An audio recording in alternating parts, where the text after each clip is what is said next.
Good evening, hello, and welcome. You may be joining at any time of the day. It might not be Sunday. However, it is Sunday where I am right now. And tonight we're going to talk about early sobriety struggles. Early sobriety. We're just going to talk about 3 of them. So don't get me wrong. We're just going to start with 3.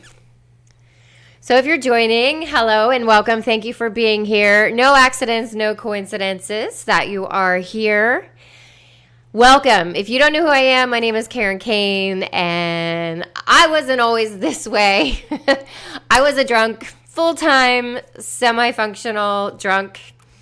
And this is also not my first time rodeo, but I am now 6 years sober, and I am a mom to a teenage son. I'm divorced. I am now a religious science practitioner, a transformation coach, Buddha yoga instructor, and I just got my life insurance state of New Jersey license.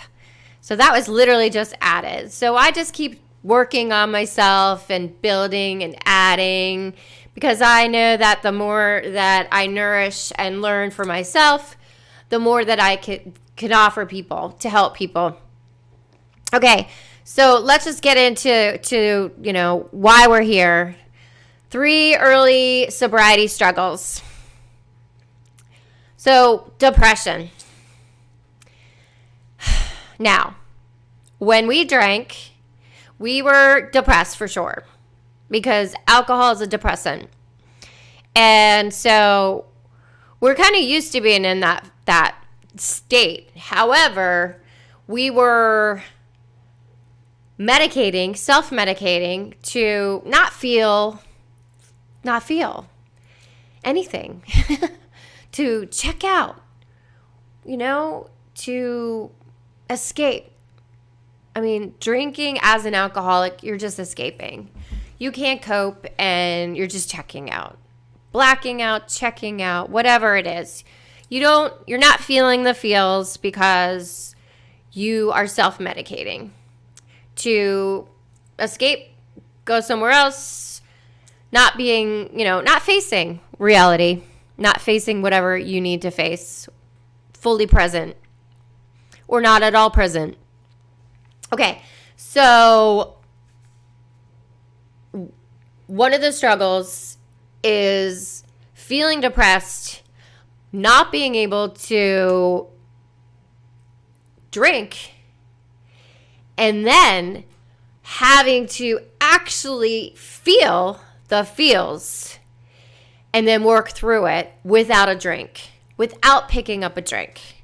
Now, you don't get drunk if you don't pick up a drink. So you don't get drunk if you don't pick up a drink.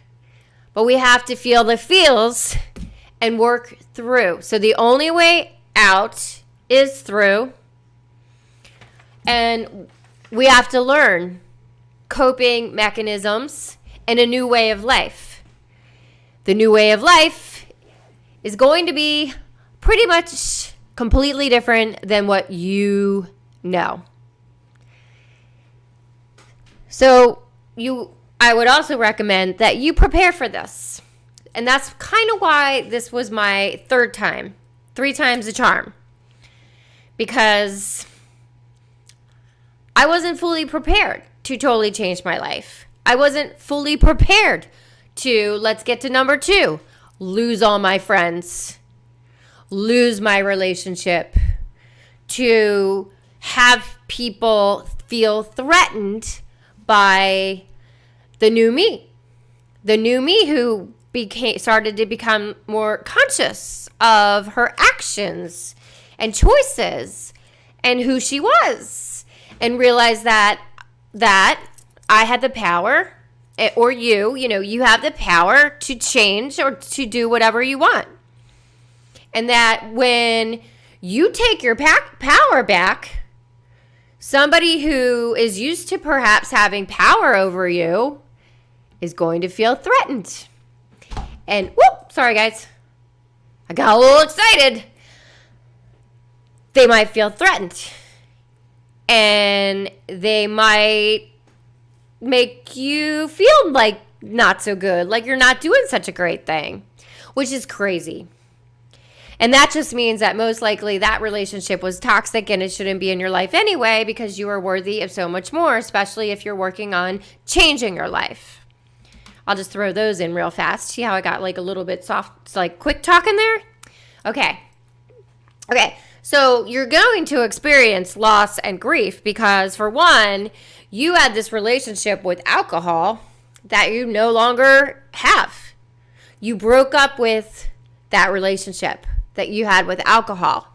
You broke up. I am no longer with you, alcohol, because you are killing me, destroying me, and then I'm destroying my relationships. I am a crappy mom. I am not present. So I'm breaking up with you, alcohol. You are no longer serving me. You are toxic for me. No good. Stay away. But that also means that we have to experience that loss.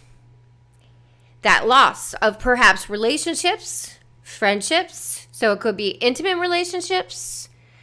So you could be like with someone for years, or married, or dating someone for a while, whatever it is. The relationship may end because you got sober. So you really have to be prepared to be on this journey for you. And that's the mistakes I made on time 1 and time 2. I wasn't doing it fully for me. And that's why I failed. Okay? Because I wasn't fully doing it for me. Yes, my son is my why. And ultimately, he kept me going to do it for him. But I had to do it for me. So oxygen mask on first. Me first. And then everybody else. So how did I work through that through that loss and have that grief of like, this relationship's gone. These relationships are gone. What do I do? How can I work through this without picking up a drink? I am more depressed than I was when I was drinking. Wait, what? Like, I'm so confused. Like, that shouldn't be. Yeah, it's okay. Okay? Because actually one day this week I'm going to talk about this right here, which is the emotional vibrational scale by Abraham Hicks. And it goes from the bottom level of fear, grief, depression, despair, powerlessness, all the way up to number 1, which, so 1 through 22. Number 1 is joy, knowledge, empowerment, freedom, love, appreciation. Okay? So, yes. When you're at that bottom, you're going to feel low. But if you look at the next one up, the next one is insecurity, guilt, unworthiness. Okay? So we're going to shoot up there. And then we're going to keep shooting. And we're going to keep going up and up and up and up and up and up. And I watched myself do that. I watched myself go up this scale as I was working through my sobriety. And so what did I do? What were the tools that I used when I felt the loss and the grief from these relationships that were no longer once I got sober? Pray. I prayed a lot. I prayed the Serenity Prayer a lot, like all the time. It was almost like this mantra. I did that. I exercised a lot. And the exercise almost became an obsession. But I needed something to replace what I was used to doing, which was picking up a drink and just getting loaded. And so the exercise became kind of an addiction. But you know what? It was a healthy addiction, and it didn't stick like that forever. But it did serve its purpose. I actually won $1,000 from a Beachbody contest when I did get sober this time around. Okay. So the third thing I would do would be to go to meetings, to go to AA meetings. So that's where you can sit there, you can cry, you can talk, you can listen, you can probably get a hug, you can maybe find a sponsor. So a lot can happen in an AA meeting, or you can just sit there, you can just sit there. And honestly, in the beginning, that's what I always say. Just sit there like a sponge and just soak it all up. Soak it all up like a sponge. So that's how I personally, I keep yawning. I'm always doing these so late. Okay. But yes, so that's how I coped with loss and grief. And going to meetings, eventually I did start to go to some social things, and I met people. So at first I would just go to meetings and I wouldn't talk to anybody. And eventually I decided that I would go to like one of the social things that they had. And, eventually I made friends. And so as I made friends, I felt less alone, even though you're never alone. God is always within you. You're never alone. But that's how we move up that emotional scale. And the last thing that we're going to talk about today is, you could call someone during these struggles. So call someone when you feel like you're really at your, you might pick up a drink. Because, the first year of sobriety, early sobriety especially, it's so hard. It's so tempting. You literally have to just remove yourself from everything you knew before, not drive by the liquor stores, not go to the places that you used to go. Almost put yourself, like I put myself in this bubble to protect myself because I didn't want to be tempted to drink. Because this time I was really serious and committed to my sobriety. And so therefore I did whatever it took to stay sober. So call someone or talk to a therapist or a spiritual practitioner, someone like myself. You could book a session with a therapist. I know there's even online sessions. I personally can do a phone call, a Zoom, or in-person sessions, and would be happy to help you, especially in the early sobriety times. So that also was a big thing for me. When I went to, she was a therapist and also a spiritual practitioner. So she would help me and give me homework. I didn't go too many times. I might have went once every 2 weeks for maybe 4 times. And it helped me get through that really hard beginnings of sobriety, early sobriety. And it was also somebody to talk to who didn't know me, didn't know anything about me, and it was confidential.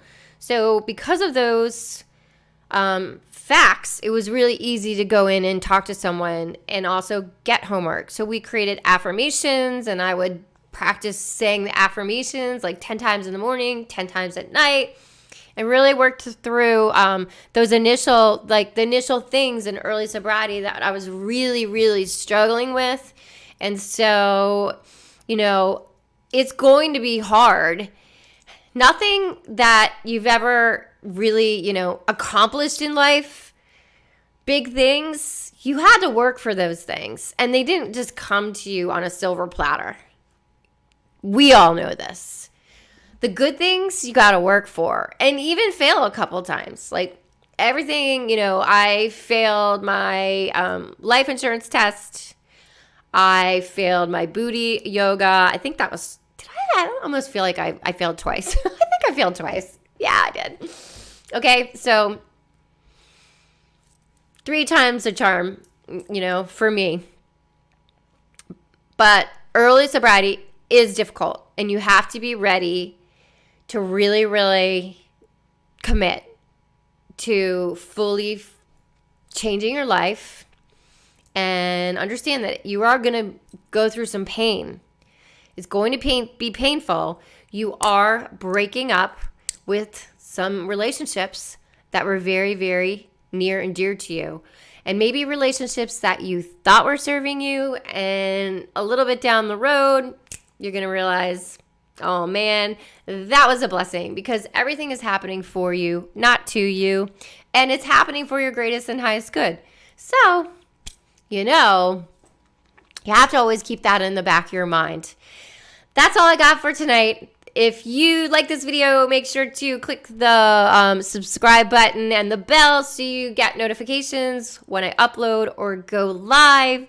Thank you so much for being here. If you are interested, you can sign up for our newsletter, which is written for you at sovereignsobriety.store or KarenKane.com.